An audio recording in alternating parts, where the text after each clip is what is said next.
Okay, hi everyone. So today I'm going to be presenting on volatility, which is a pretty broad topic, but was kind of spurred on by when I did the sim recon. And in Murex, there'll be a lot of volatility views, specifically for FX vols, which we'll cover in a bit. And when I had an epiphany, like 6 months later, I realized I didn't really understand what I was doing at the time. And it's kind of a crucial way that vols are quoted and a very useful thing to understand. So that was the origin of this presentation. And then I thought I'd maybe just incorporate a little bit of background theory just to remind people who uh, might be a little rusty on it, or for those who really haven't been exposed to either vol smiles, vol skews, vol surfaces, just to have some source to refer back to if you ever come into contact with the way these things are quoted, or just the underlying theory. And please, if at any point you don't understand something, or something isn't all that clear, please do stop me. We can make this like very collaborative as we go along. So cool.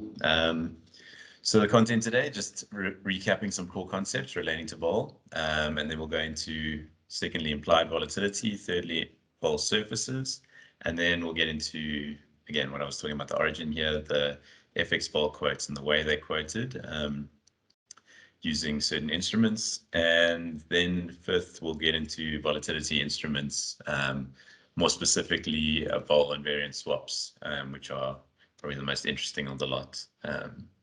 But there's more a topic of interest.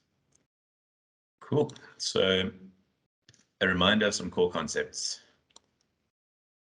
So we first have the concept of implied vol. Now, this is the volatility of an option on some underlying, which when you input it into an option pricing model, and that most commonly is Black-Scholes, the current market price of the option is obtained. So this actually is, it's a forward-looking measure, and it represents what the market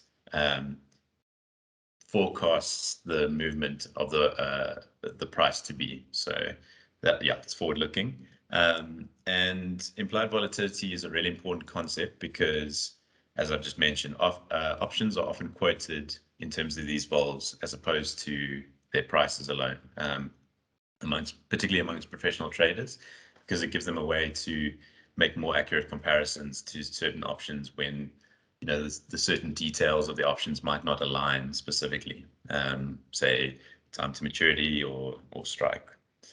And then secondly, vol surfaces. So you may have seen these funky 3D plots around. Basically, what a vol surface is just extending an implied volatility, a 2D graph, but adding the dimension of time. So basically having a look at the term structure of the implied volatility. So usually you'll have time and strike on the axes, on the, let's say, X and Y axes, but you can also have vol surfaces where you have moneyness instead of strike. So S over K or K over S, depending on how you define it. And a crucial property of the implied vol surface is the absence of arbitrage. That goes without saying. So often you'll construct these vol surfaces and you'll have to interpolate between different tenors, because obviously you're deriving from instruments with discrete strikes or discrete moneyness. So you'll have some method to maybe smooth it over, and that's why it's always like quite nice to look at. Well, that's just me being weird. So getting into implied volatility. So if you look at the Black-Scholes equation, you'll see the little sigma sitting in the D1 term. And basically that means that Black-Scholes, in the Black-Scholes model, implied volatility is a constant. But as you may imagine, in practice, that's not necessarily the case. And we observe non-constant implied volatility. So to formalize that, in general, options based on the same underlying, but with different strikes and expiration times will yield different implied volatilities. And And as I said, if the Black-Scholes model held, then the implied volatility for a particular stock would be the same across different strikes. But in practice, that doesn't happen. We don't have a flat line for implied vol, and we don't have a flat surface for the implied vol surface. And common exceptions are what's known as the volatility smile, which is obviously characterized by these two wings on the side, where if your strike is below the at-the-money strike, your volatility tends to be higher, or if your strike is above the at-the-money strike, your volatility tends to be higher. And then another typical shape is a volatility skew, which is skewed on one end, where, at least in this case, for the strikes below the current at-the-money strike, the vols are higher, and then it sort of tails off like this. And we'll get into the reasoning behind some of these shapes. So you might ask, well, then what's the point of having Black-Scholes? And that is a good question. But a lot of the function of Black-Scholes right now is to actually communicate prices via implied vols. So you can think of it analogously to the bond market, where you don't necessarily get bond prices per se, but they're quoted via yield to maturities. In the same way, you can have option prices quoted via this implied vol term. And again, as I mentioned, that's more useful to a lot of professional traders. So for those who are not necessarily familiar with implied vols, this can often be just an initial confusion point. The point here is that you have a proposed model, again, often Black-Scholes, and you want to calibrate that to market prices. So you're going to seek some sigma, some implied vol, such that you're calibrating your model to the observed market prices. So option prices drive the implied vols and not the other way around. So it's not you are solving for that term. And it's really important to keep in mind. So having a look at some of the common implied vol curve shapes. So we looked at the smile and the skew, like why does that arise and why are these shapes different? Well, turns out that often the shape of the implied vol curve for a given maturity will depend on the underlying instrument that underlies that particular option. So when we're looking at equity options, they tend to have skews. So the second one we were considering there, a skew where on the left-hand side, the skew looks substantially higher and moves down like this. And so why is that the case? Well, the way to think about this is through the demand for the options on either side. So basically, let's say take an asset manager, for example, your typical strategy will be to buy the underlying, and you want to buy some protection against downside risk. In other words, the risk of the asset dropping. So your tendency will be to buy puts, and in other words, puts on the left-hand side will be way more in demand than calls on the other side, because no one's really buying protection against the price of the asset rising. They're buying effectively insurance on the asset dropping. So if the demand for those instruments increases on the lower end, then their prices will rise. And as I've just mentioned, if the prices drive the implied vols and not the other way around. So if the prices rise, then the implied vols will rise. So we get this left-hand skew, as it were. For currencies, it's a little bit different. Generally, you get more of a smile shape, so you get more exposure on either side. Why is this? Well, in the FX market, generally, it involves managing exposure in both directions. And this is quite intuitive, because if you think of, take a Euro USD instrument, for instance, Euro investors will see the market in the exact inverse way as the dollar investors see it. So you'll have protection being demanded on either side, and therefore the vols being pushed up on either side. And then for commodities, what we typically see is actually a reverse behavior to equities. So a skew in the other direction, a skew on the positive side. Why is that the case? Well, if often the protection being bought in the commodities market is for, say, manufacturers or industrials who want to protect against the price of the underlying commodity rising too much. They might use it in their input process to create materials or so on. So the protection in this case being bought is actually on the upside and not so much on the downside. So you typically see this reverse skew or skew on the positive side. So those are the typical shapes. And then how do we go about modeling non-constant implied volatility? So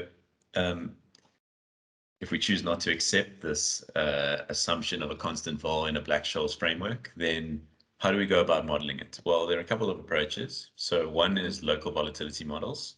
And this basically just says that the volatility is a deterministic function of both time and the underlying spot, the underlying stock.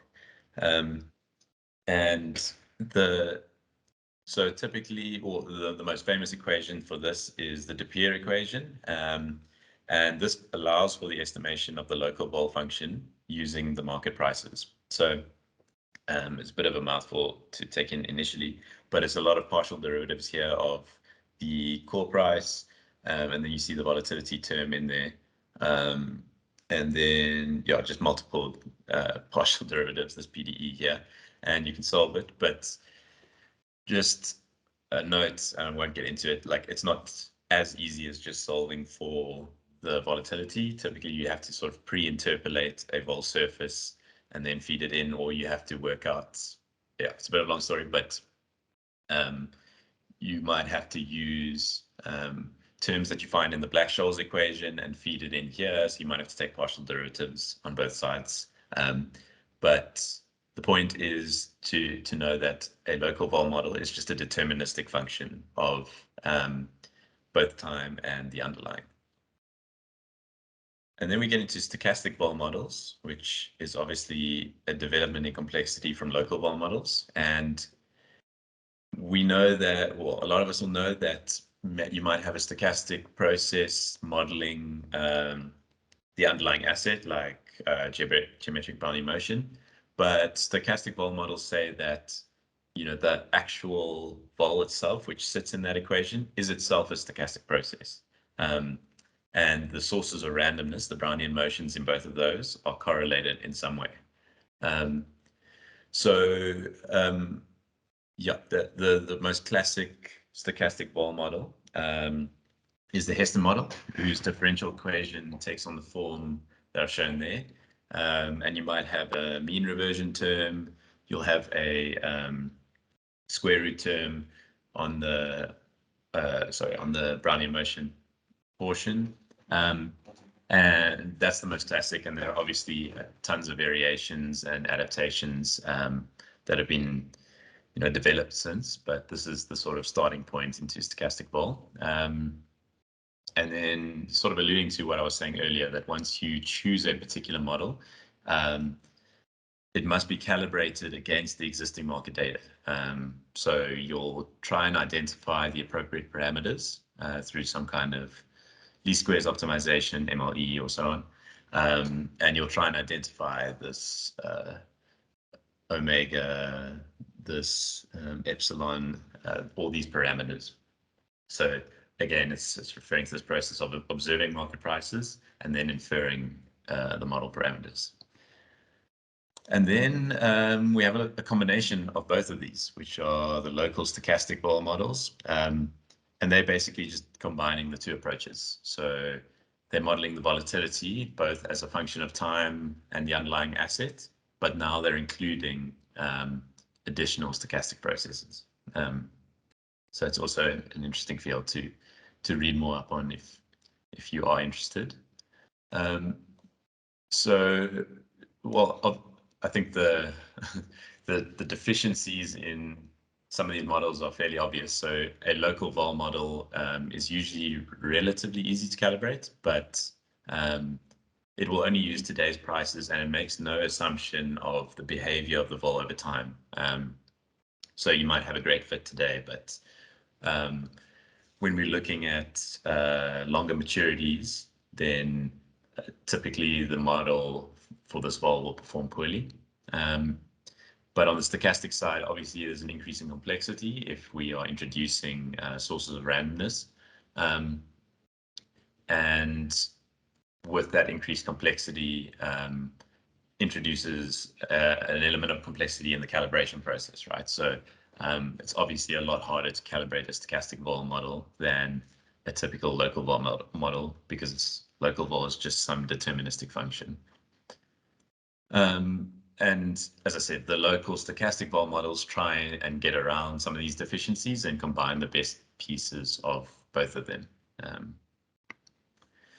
Cool. So next up, looking at implied vol surfaces. So we've looked at now the volatility, the implied volatility, the 2D plots, now the implied vol surfaces. And one important consideration to look at is, how does this implied volatility surface evolve? In other words, as the price of the underlying changes, how does this, what convention are we going to use to describe how this volatility surface changes? And you might have heard of these terms, but first one is sticky strike, what's known as sticky strike. So sticky strike says that if the spot changes, the implied vol of an option with a given absolute strike does not change. So you can almost think about the vol surface as actually, even though the spot price is increasing or decreasing, the vol surface is actually going to stay the same over different strikes. In contrast, we have sticky moneyness, which says that if the spot changes, the implied vol of an option with a given moneyness will not change. Now, so practically that just means that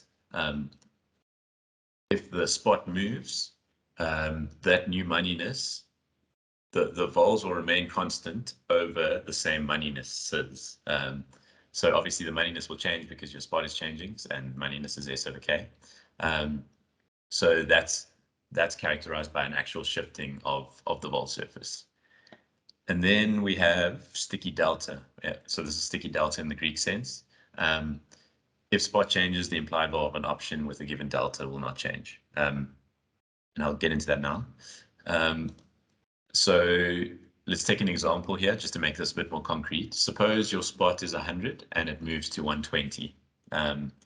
Now, sticky strike will then predict that the vol at each absolute strike will stay the same. So as I said, the vol surface will not shift. So if doesn't matter what the spot did, at strike 10, your vol remains the same. But on the other hand, if you're considering sticky moneyness, that predicts that the implied vols at each level of moneyness will not change. So the vol, so our new at the money strike is 120. So in this case, the vol of a 120 strike option will be whatever the vol was of the 100 strike option, because that gives you the same level of moneyness, in this case at the money. So you can see how in this case the vol surface is actually shifting.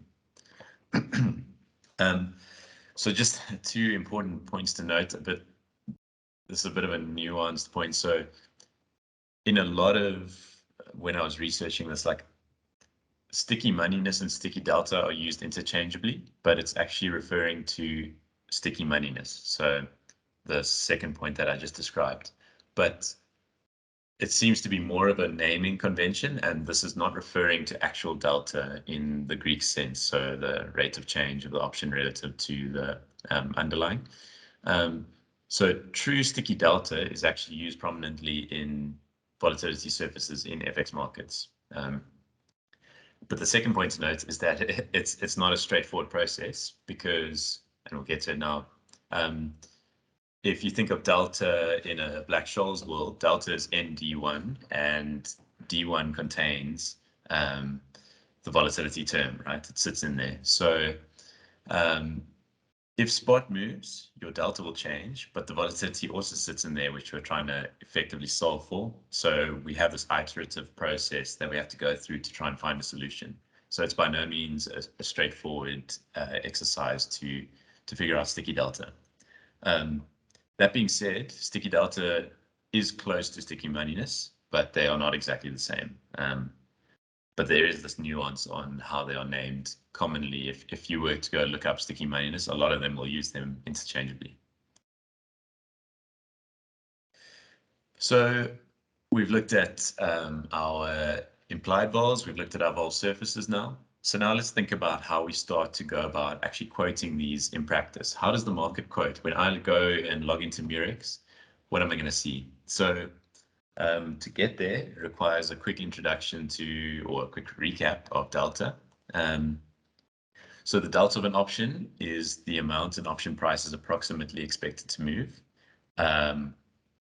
based on a 1 unit move in the underlying stock. Should we move there?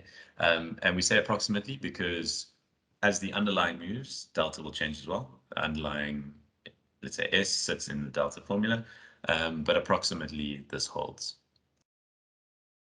As I said, in a Black-Scholes framework, the delta of a European call option is ND1. It's minus D1, I think, for puts. And what this represents is actually an estimate of the option being in the money. So that's why you'll have an at-the-money call option having a delta of approximately 0.5 and minus 0.5 for puts. So just to recap, delta of calls in D1, and D1 is this equation here. So now we're going to encounter how these things are quoted. So we get what you call a 25 delta call, or some, like, there'll be some X number delta of an instrument, call, put, whatever, 10 delta, 25 delta. What does that actually mean? Well, it's actually quite simple. It's just a call whose strike has been chosen such that the delta is that number. So in this case, 25%. And similarly, when we look at 25 delta puts, that's just a put whose strike has been chosen such that the delta is minus 25. Obviously, we need the minus sign because as the underlying price increases, the value of our put decreases. So this question here, what is a 25 delta call, is a really important consideration in trying to understand how these vols are quoted. So extending that idea, market practitioners use the term implied volatility, so what we were talking about earlier, generally to indicate the volatility parameter for at-the-money options. When strike is equal to spot, that's at the money, and this is typically what we refer to as implied volatility. So when we're talking about FX vols, we can make adjustments to this at-the-money volatility by incorporating the values of what we call risk reversals and flies, or butterflies. And this allows us to determine the actual volatility measure that may be used for options where the delta is not at the money, so the delta is not 50. And I think this is a really helpful little table here. This is an example of FX vol quotes for Euro USD market instruments. Obviously, it could be any FX pair at different tenors. So for instance, we have the overnight tenor, we have the at the money vol, in this case 5.5%, and then the 25 delta, and we'll get into the flies and risk reversals now. But these are effectively adjustments that you make to the at the money vols. So if you wanted to get to your 25 delta, well, there are formulae for it, but you can view the at the money vol as the base vol, and these quotes as adjustments we make based on the delta that we are trying to solve for in our certain instruments. So it'll make a little bit more sense now, but those are the key points to note.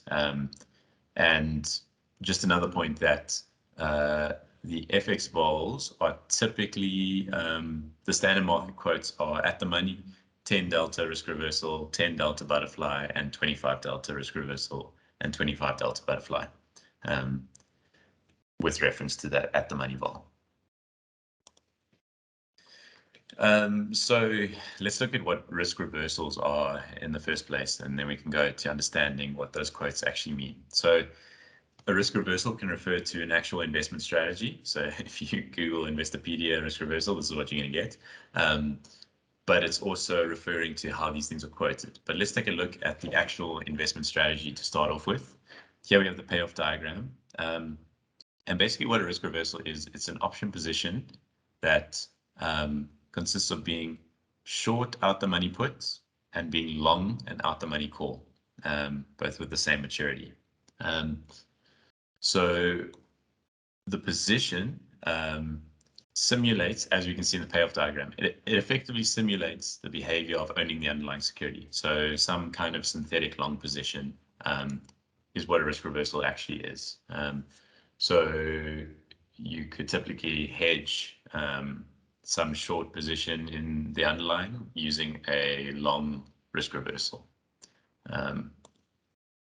And this effectively seeks to profit off or reverse the volatility skew risk. And this is where the name comes from. So if we remember, it might be too far to go back, but if we remember that initial vol skew that I showed, where it was skewed on the left-hand side, if you think about what that actually means, it means that effectively puts are more in demand and they're more expensive than the equivalent calls. So what do we do in a typical quote unquote arbitrage strategy? We'll try and sell the instrument that has higher value and buy the cheaper instrument. In this case, we're selling the more expensive put and we're buying the cheaper call, thereby reversing the volatility skew risk. And that's where the risk reversal name comes from. So how does this affect the way that, or the alternative definition for a risk reversal is exactly what I showed you in that table, the volatility quotes that are associated with this underlying. So a risk reversal is just a combination, as I said, of a long call and a short put out the money with the same maturity. So similarly, the risk reversal volatility quote is the difference between the volatility of a call and a put option at the same moneyness level, but on opposite sides, right? So, sorry, actually not on opposite sides, just on the same moneyness. So an equivalent moneyness, your put is going to be more expensive than your call. And we are just taking the difference between those two vols, the call minus the put. And what does that represent for us? Well, because it defines this differential between the two, it gives you an indication of preference for calls over puts, but it also provides a measure of how skewed or how tilted this vol surface is. And that's, so here's the formula for it. So for instance, a 25 risk reversal is just a 25 delta call vol minus a 25 delta put vol. So quite straightforward. But why does that mean this gives us a measure of how tilted it is? Because if you think about where that initial put vol was sitting and where that call vol was sitting, if the difference is low, we're going to get a flatter implied vol diagram. But if that difference is high, we're going to get a highly skewed vol skew. So that's why this measure gives us an indicator of how steep effectively that skew is. So now moving on to butterfly spread. Similarly, there are multiple butterfly or variations of a butterfly spread investment strategy. This is the common one that looks like just this little triangle that tails off at the end. In other words, limited downside. But yeah, so understanding the investment strategy goes some way to understanding why the vols are quoted in that way. So at its most general form, a butterfly option strategy involves some combination of either 4 calls, 4 puts, or a combination of puts and calls. But the key is that there are 3 distinct strike prices. So if you look at that diagram there, you'll have the strike price at the bottom with the kink, and you'll have the top, the turning point, and you'll have the sort of positive kink on the other side. So those are the 3 distinct strikes, and that creates this effectively non-directional strategy. What do I mean by that? Well, if it's a non-directional strategy, you're not seeking to profit off the underlying moving in a certain direction. You're just profiting off the actual volatility. So in this case, in a long butterfly, you're making a bet that volatility will be low. And if the volatility is zero, you're earning maximum profit. Whereas if the stock is volatile and it's moving in either direction, you're starting to lose out. That's what we mean by non-directional. And as it says here, so it's designed to have a high probability of earning a limited profit when the future vol of this underlying is expected to be lower than the current implied vol. So it's a volatility bet, effectively. And as I mentioned before, combining these options in different ways, the puts and calls, will create different types of spreads. So obviously you can create a short butterfly, you can create, I think there's an iron butterfly. There are multiple variations on what you can do with different puts and calls. But then moving into how these butterfly vols are quoted. So the stock standard, as I've mentioned, butterfly is a combination of a long call, a long put, a short call, short at the money call, and a short at the money put. And the butterfly vol quote is just an average of the difference between the vol of the call, the vol of the put. So we average those out, and then we subtract the at the money volatility. So here's the formula here. So if you had a 25 butterfly vol, you just take the average of the 25 call and the 25 put vols, and then you subtract the at the money vol, which is the implied vol, as I was referring to earlier. And what does this provide a measure of? Well, in some sense, it provides a measure of how high the wings are in a smile scenario. Excuse me. So, or in a way of how smiley this curve is. So is it going like this or is it going like that? And it's a bit more tricky to visualize, but if you consider we're taking an average of the put and the call. So if the differential is low, then we've got some average here, and then we're subtracting the lowest point on the smile, which is the at the money vol. And that's, yeah, it's one to think about, but it'll give you an indicator of how smiley this thing is. So I hope my hand gestures have given you some inspiration, but that it's a little bit more harder to visualize than just the straight skew where you're subtracting the call and the put in the risk reversal case. But this is the important formula to come back to. And then we can go about combining these, and this is what we're trying to build up to. This is how we link together the risk reversals, the flies, and the at the money vols. And you can do this just by solving the equations or solving for the call price, the call vol or the put vol in the previous equations. And basically the call vol for a certain delta, X delta, is just the at the money vol plus half the risk reversal vol plus half the fly vol. And for the put, it's exactly the same, except we're subtracting half the risk reversal vol for that particular delta.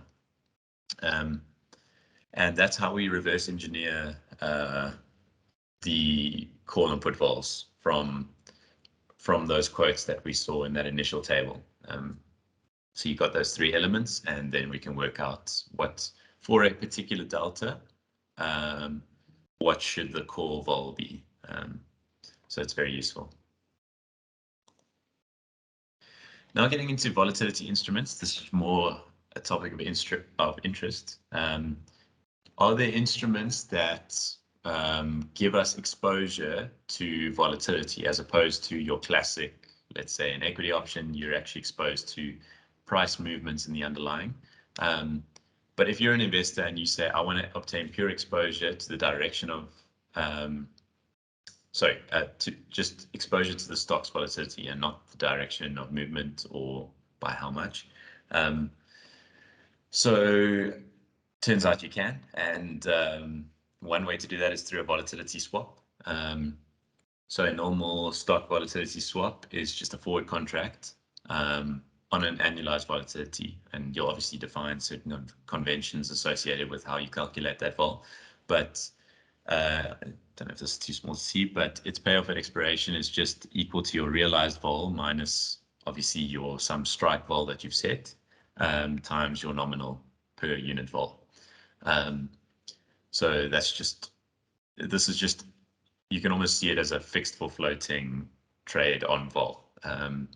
And similarly, you can also get a variance swap, which is exactly the same concept, except it's the vol squared. And that creates its own issue, but these are the two common starting points, and obviously there are multiple instruments out there, but this is a good starting point. And Ash has suggested that the entire company for bedtime reading should read that bottom reference that I put there more than you ever wanted to know about volatility swaps, and that holds true. But it's a very useful starting point and a really interesting paper. So those are the two types of common swaps, but what is the purpose of trading these swaps?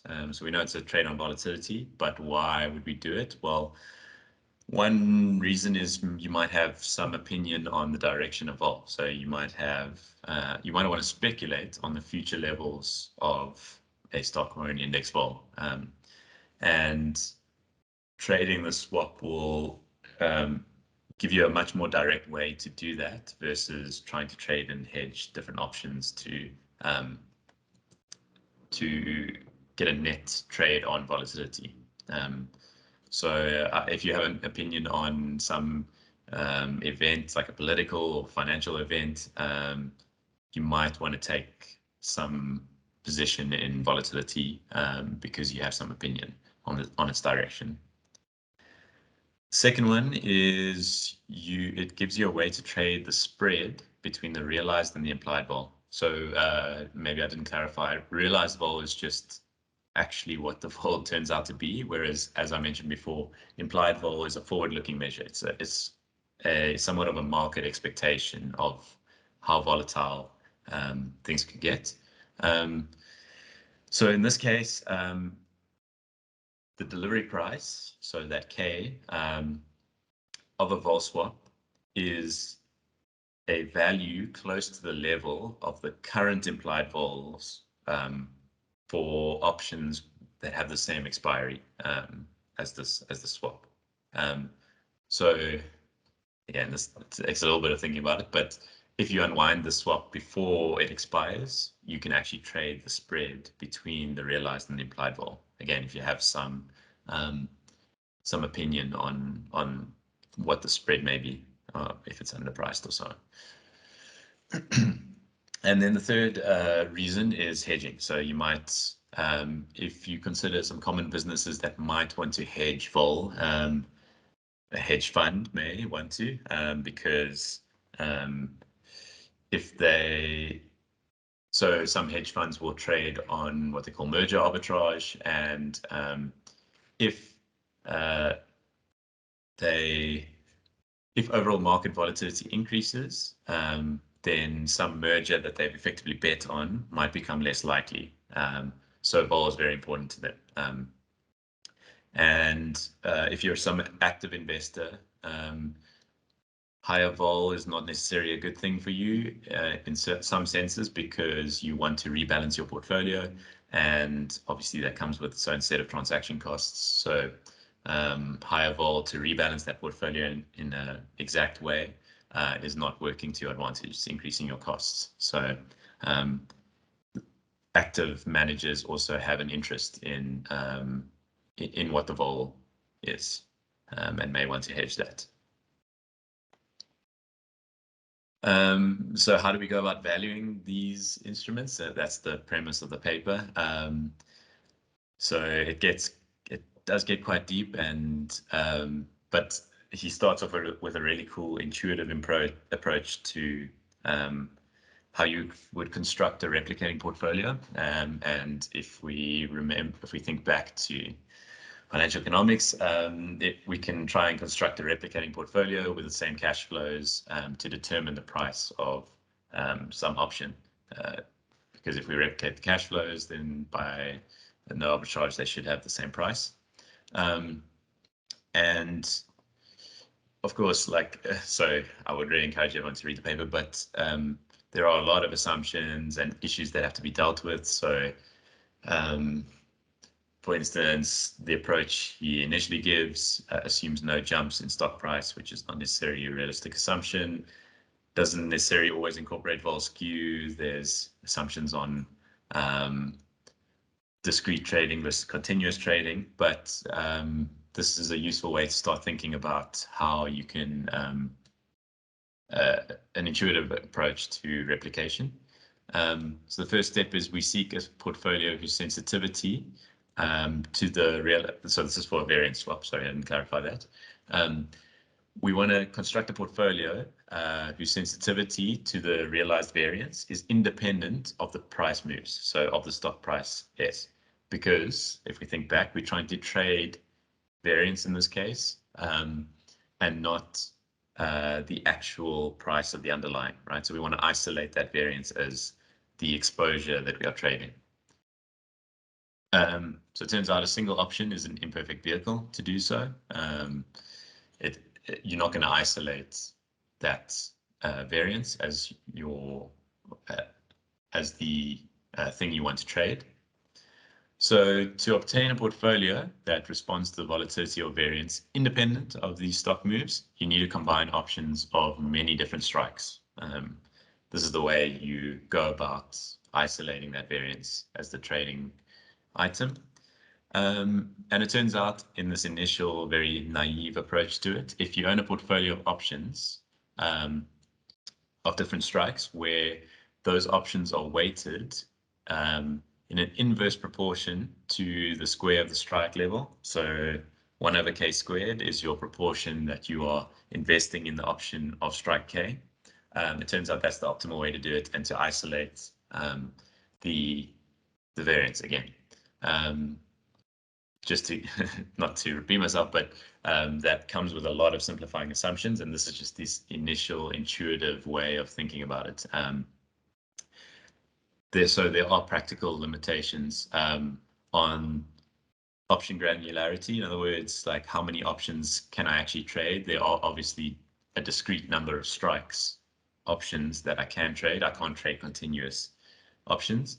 And again, practically speaking, with trading options comes transaction costs. So I just said, yeah, necessitates deeper analysis, which they do go into.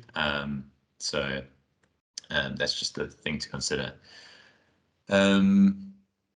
Yeah, just another note. Yeah, it takes an infinite number of strikes, appropriately weighted, to replicate this variance swap. But yep, so that's just an intuitive way to really think about variance swaps and the replication, and therefore the valuation of these instruments. And I think that is it. Yeah, thank you everyone for your attention. Does anyone have any questions, comments, anything you feel I've missed? Has anyone else encountered these quotes in any project they've been doing? So, look, I mean, I think there are quite a few avenues here, because I think like this is all very pertinent from a pricing and P&L perspective. So, you know, it would almost be quite interesting to think a little bit about what's next. Like, what do you think some of the unanswered questions here are? but unanswered in the sense of like further research topics, or? Well, I mean, so what's like, is there anything that's a question for you here, like something specifically that stood out where you kind of feel like, I'd like to know more. I'm not really sure what the story there is. Like, you know, so you've kind of got the core concept, but maybe you feel like there's a question around what's underneath that. Yeah. I mean, I don't think I fully grasp the exact, like I gave the intuitive overview of the replication argument, but vol and variance swaps seem to be a little bit more complex than that. Yeah, I think the core concepts are there, but yeah, what I would say is that it definitely makes it more concrete if you are actually looking at a Murex screen and saying, well, can I reverse engineer this call vol from these risk reversal and butterfly quotes, and do I actually understand what's being put in front of me here? So I think we were chatting about this, like vol, and especially vol surfaces are not necessarily an intuitive concept if you've never really thought about it, or it's not one that's easily digestible just in a quick hour presentation. So I think for everyone who's interested, it's worth just sitting back a little bit and thinking about it, because it's not, not being despondent if it's not coming through straight away, because it is tricky, but it's also quite fundamental to what we do. So I think it's a worthwhile exercise. Yeah. No, look, I mean, I think it's a really nice, if you've got that understanding, and like I said, I think this is a really good primer. I think if you kind of understand some of the content, or if you watch it and have an appreciation for what it is you're saying, I think when you encounter these things in the wild at a client, you're much more likely to be able to kind of pick the work up and run with it, versus feel a little bit overwhelmed by what you're needing to deal with. So just as a slight aside, it's a kind of weird Wilmot story. So he said, and it's so basically, I don't know what model he was talking about, but basically he said for one of the volatility models, they were at an industry dinner with a whole lot of practitioners, and one of the developers of the volatility model said, I have absolutely no idea how that thing got so popular. The only reason we published it was to throw our competitors off the trail. we decided very quickly that it was just too hard to calibrate. So if anyone can determine decisively which volatility model that refers to, then I guess that's kind of one thing we can take off the table. But I have no idea what the answer to that question is. So that's something that I wouldn't mind answering. Cool. Okay, thanks. Thanks a lot, folks. If there are no more questions, let me leave you to your Friday. But thanks a lot, Nick. That was cool. Thanks a lot, folks. Have an awesome afternoon. Cheers. Bye. Thanks, Nick.